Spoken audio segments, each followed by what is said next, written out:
So now we're going to have a go at mounting the cooler. So I'm going to be mounting it on 1155 first.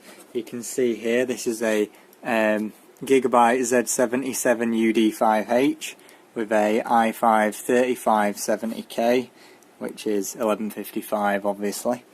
So I've already mounted this cooler and had a bit of a practice, and I've found the easiest way to do it is to do it obviously out of your case on a nice flat piece of cardboard or your motherboard box. So we're going to start off by putting the back plate on. So flip the board around. Now you can see there's a little hole at the bottom here and two cutouts there.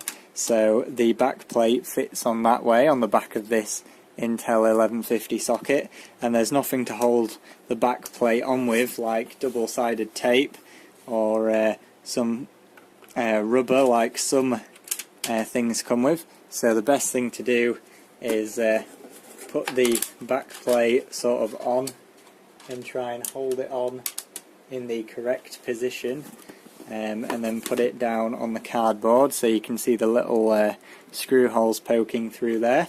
Now it should be flush with the back of the motherboard here. So I'll just move you in a little bit closer there. There you go, you can see the little things poking up through there. Now the next thing we're going to do is just move that off to the side on the piece of cardboard there, and we're going to put these little brackets on the cooler. So that is these brackets here. Now they go I think this way around, so with the little bumps facing the same direction as the heat pipes. And to screw these on, you want to use these little screws like that one. Focus, damn it. There we go. So you want to use those little screws, there should be 4 of those. And for the 1150 socket, you want to use these taller screws. There's some of these like these, but they're shorter. They're for the 2011, so we don't want to use them. We want to use the longer ones here. So we'll just put them off to the side for a second. So these are fairly easy to put on. There's just 4 screw holes here.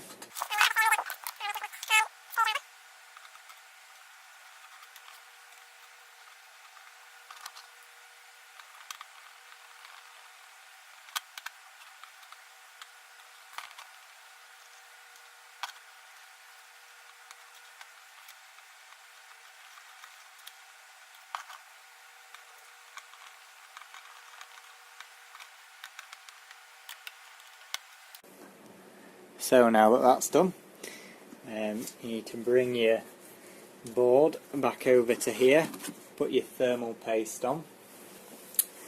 So I'm going to use just a little blob in the middle.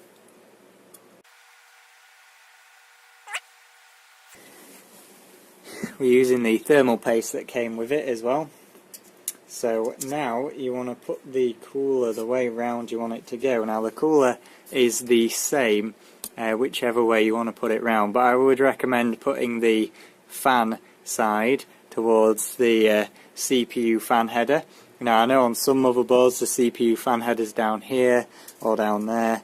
Well, in that case you'd want to orientate it this way, but my fan header is up there, so obviously I'm going to put the cooler on this way around.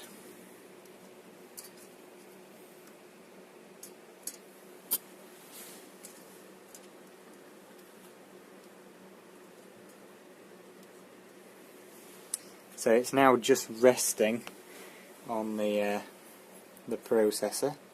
So I'm going to have to take you off the tripod here, and you can see down there you have to put these little screws in so that they line up with the holes, and I would recommend just getting the ones on this side and the opposite corner started by hand. Just move the tripod a bit. So I'll give you a view sort of down there, and you just want to make sure the cooler's kind of straight on your CPU here.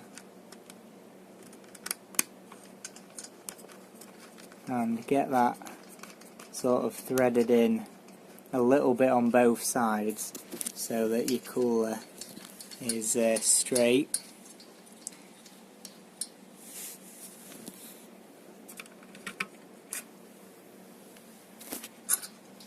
And this is a good reason why you don't put your graphics card and your memory in before you put your cooler in, because this is a little bit fiddly. And there's this last corner over here, which I've left till last on purpose, because it is a bit tricky, especially doing this kind of one-handed here. So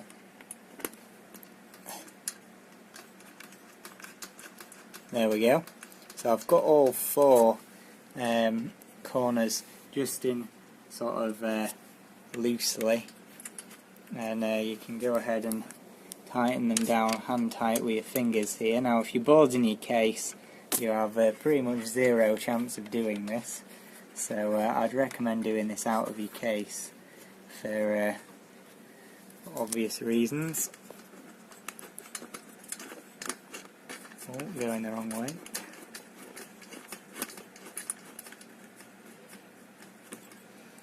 So just tighten it down sort of finger tight. Obviously these screws are round, so you can't really get any kind of good grip on them. Now to finish it off and tighten it down properly, you can put your screwdriver. You need a screwdriver with a pretty long thing here, but you can see the screwdriver goes all the way down the hole and you can see the screw through the hole.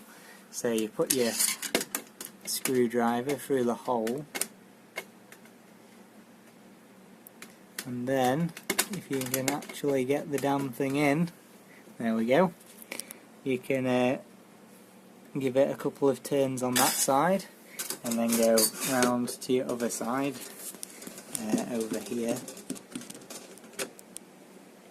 and give it a couple of turns on that side, and then you can come round to this one here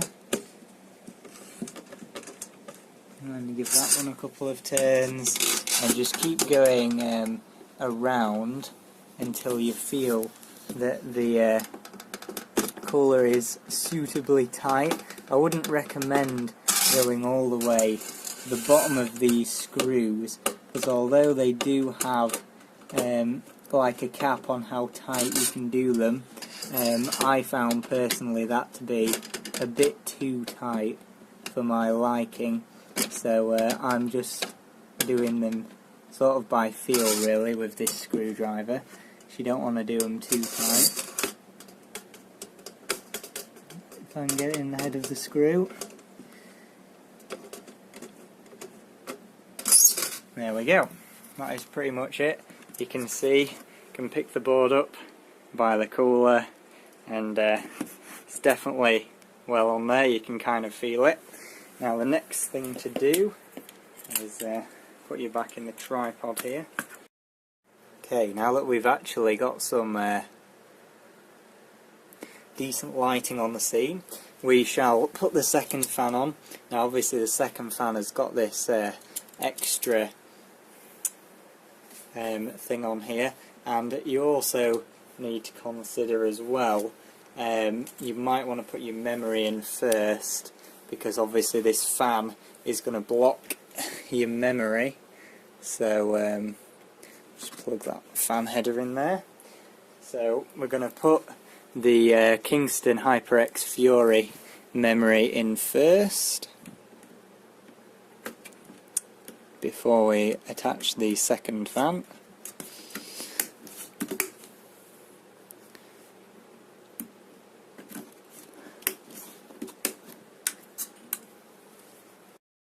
So now that we've got the memory in, we're going to put the second fan on here, which is fairly simple. Just if you can get the fan clips on.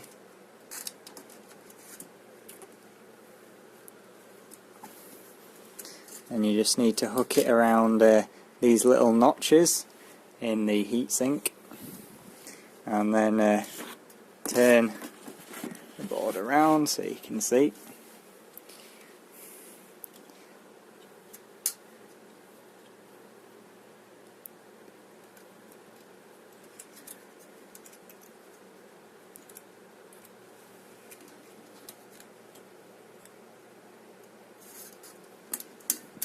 and then same again on the top one, just hook it around there, and that corner's coming off slightly but it's okay. And then you can plug your fan in here into a header on your board or a Molex, or you can use this splitter which came with it. I mean, obviously you've got a Molex plug flapping around on here now, so it's not the best looking cooler ever, but yeah, it's not too bad really. So now we'll turn it on and do some thermal tests, see how well it works on this i5. See you in the next video.